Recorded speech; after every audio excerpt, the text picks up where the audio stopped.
Olá, que tal a gente embarcar hoje numa viagem para uma metrópole? Uma metrópole que está por toda parte, inclusive dentro da gente, mas que é assim, completamente invisível.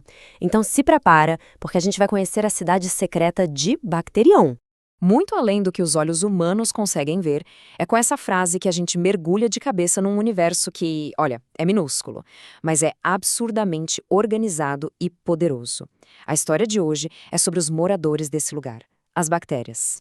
Bom, para começar, vamos dar uma olhada na natureza dessa cidade. O que será que faz de Bacterium um lugar tão especial e, ao mesmo tempo, tão fundamental para o nosso mundo, hein? E aqui, olha só, já vem o primeiro grande segredo de Bacterium. Cada morador é unicelular. Sabe o que isso significa? Que eles não precisam de mais ninguém para sobreviver. Cada bactéria é uma entidade que se basta. É como se fosse uma cidade inteirinha num ser só. Ok, a gente já conheceu os moradores, mas como é que eles vivem? Vamos dar uma espiada agora nas casas deles, nas estruturas e, o mais importante, nos livros secretos que guardam toda a sabedoria de Bacterion. Todo morador de Bacterium tem uma casa. E que casa? É a parede celular. Ela é feita de um material super resistente chamado peptidoglicano, que funciona como uma verdadeira armadura, sabe? Protege a bactéria de tudo que acontece lá fora. É a sua principal linha de defesa.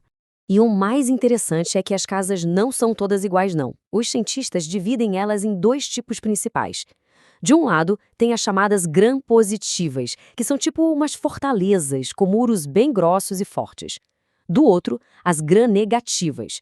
O muro delas é mais fino, só que elas compensam isso com uma muralha extra do lado de fora, que é cheia de armadilhas químicas. São duas estratégias de defesa completamente diferentes. E tem mais. Alguns dos moradores mais espertinhos ainda usam uma proteção extra, uma espécie de casaco escorregadio, a tal da cápsula. Isso faz com que seja muito, mas muito difícil capturar eles, especialmente para os sistemas de defesa do nosso corpo. Por exemplo. Bem, e no coração de cada morador de Bacterium, a gente encontra a biblioteca central deles, o cromossomo circular. Pensa nele como se fosse um único e valioso livro de instruções que tem ali dentro todo o conhecimento que a bactéria precisa para viver, desde como se construir até como arranjar comida. Só que algumas bactérias, bem, elas têm um truque na manga.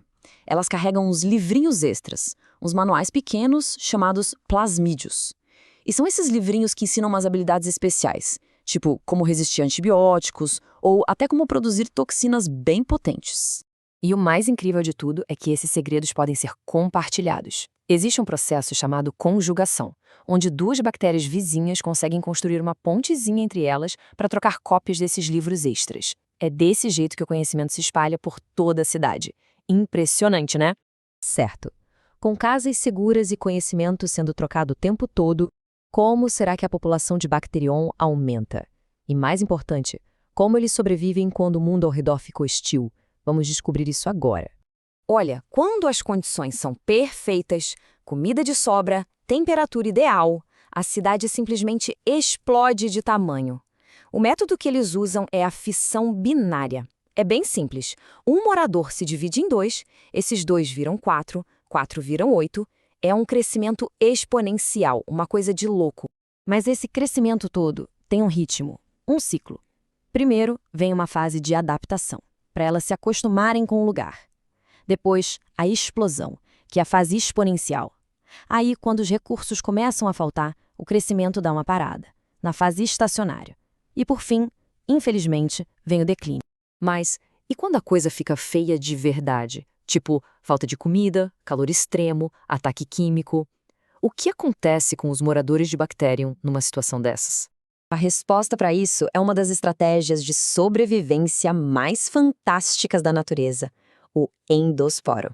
A bactéria basicamente entra num modo de hibernação profunda.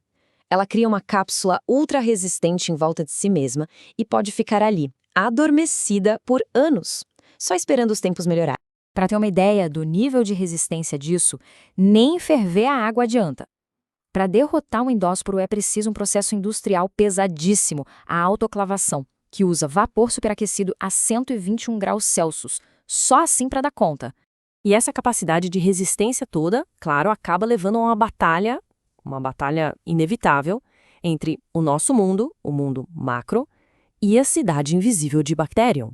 Nós, humanos, já desenvolvemos um monte de armas para tentar controlar o crescimento de Bacterium. A gente usa o frio para deixar eles mais lentos, o calor para eliminar, sal e açúcar para desidratar, e até radiação e filtros super finos para remover eles dos lugares. Só que aqui está o pulo do gato. Bacterium é uma cidade incrivelmente adaptável.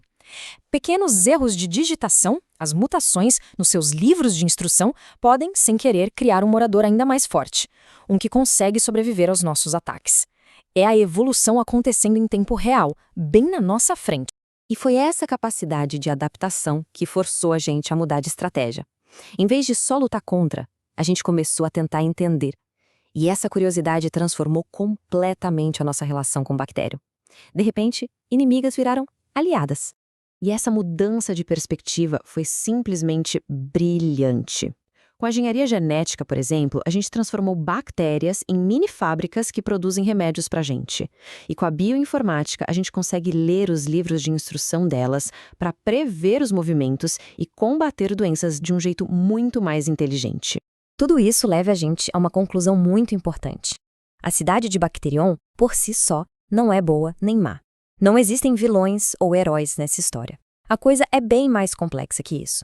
Porque olha só, enquanto alguns dos seus moradores podem nos causar doenças, um número incontável de outros são nossos ajudantes secretos. Eles são essenciais para a nossa digestão, para deixar o solo fértil e até para fabricar alimentos que a gente adora, como queijos e iogurtes.